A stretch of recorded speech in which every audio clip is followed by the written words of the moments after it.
আসসালামু আলাইকুম। সংবাদে আপনাদের সবাইকে স্বাগত জানাচ্ছি। আমি ফিরোজ তোহা। শুরুতেই সংবাদ শিরোনাম।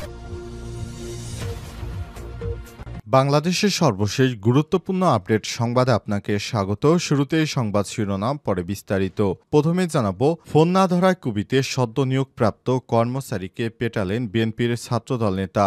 কুমিল্লা বিশ্ববিদ্যালয়ের কুবির সাবেক এক ছাত্রদল নেতার সঙ্গে দেখা না করায় এবং ফোন রিসিভ না করায় নিয়োগপ্রাপ্ত কর্মচারীকে মারধরের অভিযোগ উঠেছে। আজ বিশ্ববিদ্যালয়ের প্রশাসনিক ভবনে এই ঘটনা ঘটলেও বিষয়টি জানাজানি হয়েছে আরও পরে। অভিযুক্ত ছাত্রদল নেতার নাম মেহেদী হাসান সোহাগ। তিনি কুমিল্লা বিশ্ববিদ্যালয় শাখা ছাত্রদলের যুগ্ম আহ্বায়ক হিসেবে কমিটিতে রয়েছেন। এছাড়াও তিনি বিশ্ববিদ্যালয় শাখা ছাত্রদলের সদস্য সচিব মুস্তাফিজুর রহমান শুভর অনুসারী বলে জানা যায়। তবে বর্তমানে আইএফআইসি ব্যাংকে কর্মরত আছেন। অন্যদিকে ভুক্তভোগীর নাম আজাদ। তিনি প্রশাসনিকভাবে রেজিস্ট্রার দপ্তরে কার্য সহকারী পদে নিয়োগ পান এবং বৃহস্পতিবার ছিল তার যোগদানের দিন। জানাবো, গাজায় যুদ্ধবিরতি আলোচনা শুরু করতে প্রস্তুত হামাস। গাজায় যুক্তরাষ্ট্র সমর্থিত যুদ্ধবিরতির প্রস্তাব নিয়ে হামাস জানিয়েছে তারা বিষয়টি নিয়ে ফিলিস্তিনের স্বাধীনতাকামী সশস্ত্র দল ও গোষ্ঠীর সঙ্গে পরামর্শ শেষে মধ্যস্থতাকারীদের কাছে একটি ইতিবাচক জবাব জমা দিয়েছে এবং প্রক্রিয়া বাস্তবায়নের আলোচনায় অংশ নিতে তারা পুরোপুরি প্রস্তুত। এরপর জানাবো, ইসরায়েলের পরবর্তী টার্গেট পাকিস্তান। ইসরায়েল ও ইরানের মতো সাম্প্রতিক উত্তেজনার ফলে পুরো মধ্যপ্রাচ্য জুড়ে আরও বড় আকারের সংঘাতের আশঙ্কা তৈরি হয়েছে বলে মনে করছে আন্তর্জাতিক বিশ্লেষকরা। এমনকি পাকিস্তান হয়ে উঠতে পারে পরবর্তী আঞ্চলিক সংকটের কেন্দ্রবিন্দু, এমন সতর্কতা দিয়েছে পশ্চিমা থিঙ্ক ট্যাঙ্ক এবং মিডিয়াগুলো। এদিকে যুক্তরাষ্ট্রের টেক্সাসে ভয়াবহ বন্যা, 24 জনের প্রাণহানি, নিখোঁজ 200। ভারী বৃষ্টিপাত ও বজ্রপাতে যুক্তরাষ্ট্রের টেক্সাস অঙ্গরাজ্যের দক্ষিণাঞ্চলে আজ আকস্মিক বন্যা শুরু হয়েছে। এতে এখন পর্যন্ত 24 জনের প্রাণহানি হয়েছে। এছাড়াও স্থানীয় কর্তৃপক্ষ জানিয়েছে গ্রীষ্মকালীন একটি ক্যাম্পে থাকা প্রায় 200 জন মেয়ে শিশুকে খুঁজে পাওয়া যাচ্ছে না। খবর বিবিসি এবং দ্য গার্ডিয়ানের। এদিকে শেয়ার বাজারে চাঙা ভাব, ইসলামী ব্যাংকের শেয়ারের দামে রেকর্ড উত্থান।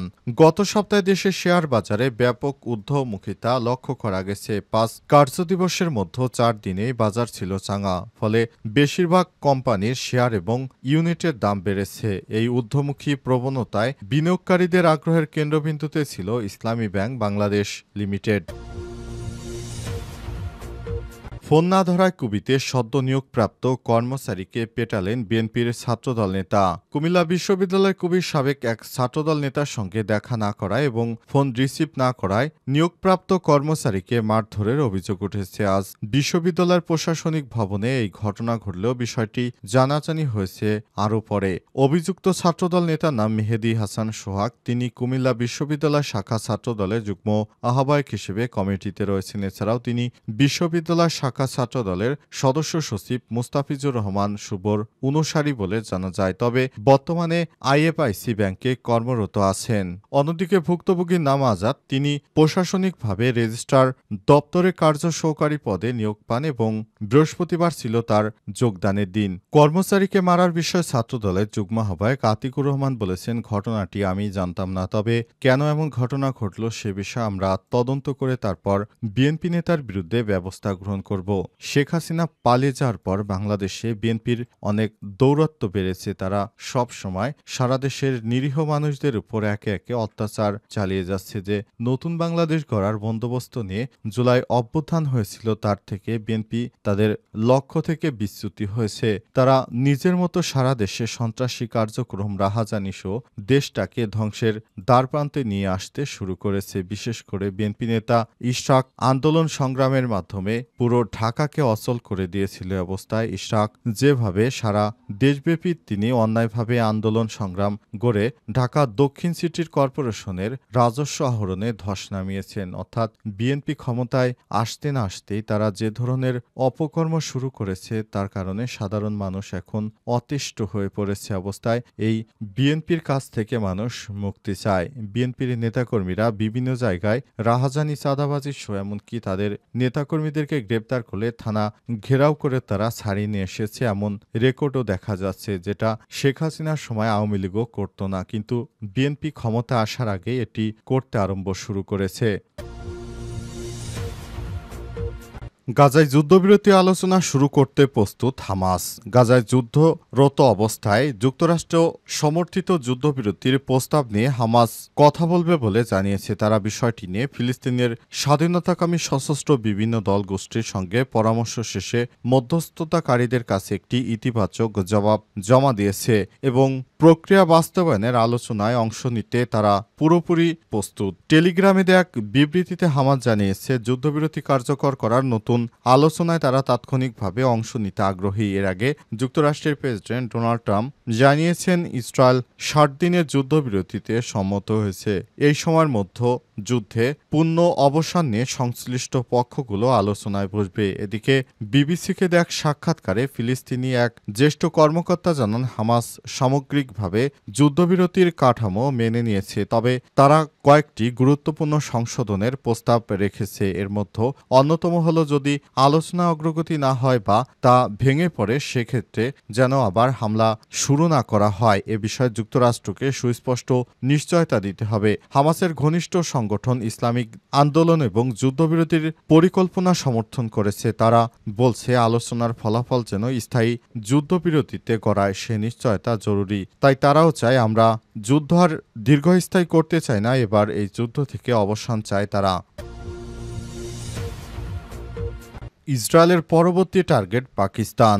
ইসরায়েল ও ইরানের মধ্যে সাম্প্রতিক উত্তেজনার ফলে পুরো মধ্যপ্রাচ্য জুড়ে আরও বড় আকারের সংঘাতের আশঙ্কা তৈরি হয়েছে বলে মনে করছে আন্তর্জাতিক বিশ্লেষকরা। এমনকি পাকিস্তান হয়ে উঠতে পারে পরবর্তী আঞ্চলিক সংকটের কেন্দ্র, এমন সতর্কবার্তা এসেছে কয়েকটি পশ্চিমা থিঙ্ক ট্যাঙ্ক এবং মিডিয়া থেকে। অধ্যাপক জেফ্রি শাস প্রশ্ন তুলেছেন, ইসরায়েল ইরান সংঘর্ষের নতুন দফা শুরুর পর আমরা কি আরও বিস্তৃত এক আঞ্চলিক যুদ্ধের মুখোমুখি হয়েছি? বিশ্লেষকরা বলছেন, এই অঞ্চলে পরাশক্তিগুলো ভূরাজনৈতিক স্বার্থ এবং আধুনিক যুদ্ধের ধরন পাল্টে যাওয়া পরিস্থিতি দিন দিন জটিল হয়ে উঠেছে। ইউক্রেন, রাশিয়া এবং ইসরায়েল ইরান সংঘর্ষ এখন আর শুধু সামরিক শক্তি প্রদর্শনের মধ্যে সীমাবদ্ধ নয়, এতে যোগ হয়েছে প্রযুক্তি নির্ভর গোপন অভিযান এবং শত্রু রাষ্ট্রের ভেতরে এজেন্ট মোতায়েন করার কৌশল। উল্লেখযোগ্য দুটি সাম্প্রতিক অভিযান হল ইউক্রেন অপারেশন স্পাইডারওয়েব এবং ইসরায়েল অপারেশন রাইজিং লায়ন।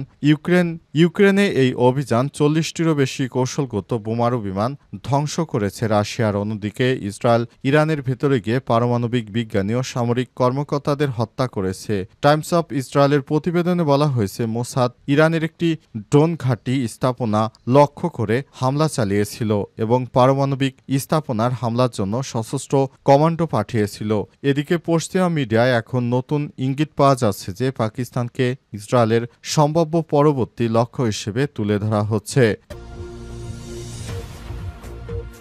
যুক্তরাষ্ট্রের টেক্সাসে হঠাৎ ভয়াবহ বন্যা, ২৪ জনের প্রাণহানি, নিখোঁজ ২০০।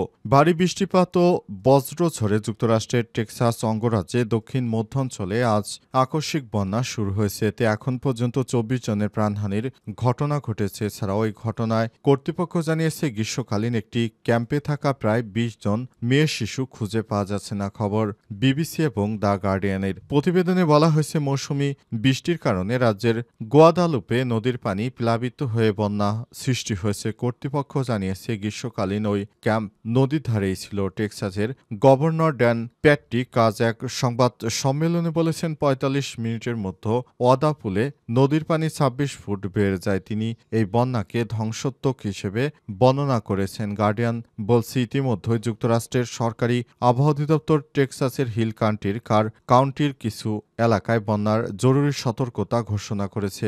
কাউন্টি শেরিফ ল্যারি লেইথা বন্যায় ২৪ জনের প্রাণহানির তথ্য নিশ্চিত করেছে। বিবিসি জানিয়েছে, এখন পর্যন্ত ২৩৭ জনকে উদ্ধার করা হয়েছে, তবে নিখোঁজ শিশুদের এখনও খুঁজে পাওয়া যায়নি। তাদের উদ্ধারে অভিযান চলছে। টেক্সাসের গভর্নর জানিয়েছেন, উদ্ধার অভিযানে ১৪টি হেলিকপ্টার অংশ নিয়েছে। সে সঙ্গে এতে জরুরি সেবায় শত শত কর্মী কাজ করছে। কাউন্টির কারভিলের নগর ব্যবস্থাপনা ডেলটন রাইস আনিস সাংবাদিকদের বলেছেন, ভোর হওয়ার আগেই হঠাৎ ভয়াবহ বন্যা দেখা দেয়। এতে আগেভাগে কোনো সতর্কতা দেওয়ার সুযোগ পাওয়া যায়নি। ওয়াদালুপে নদীর পানি খুব দ্রুত বিপদসীমার উপরে চলে গেছে।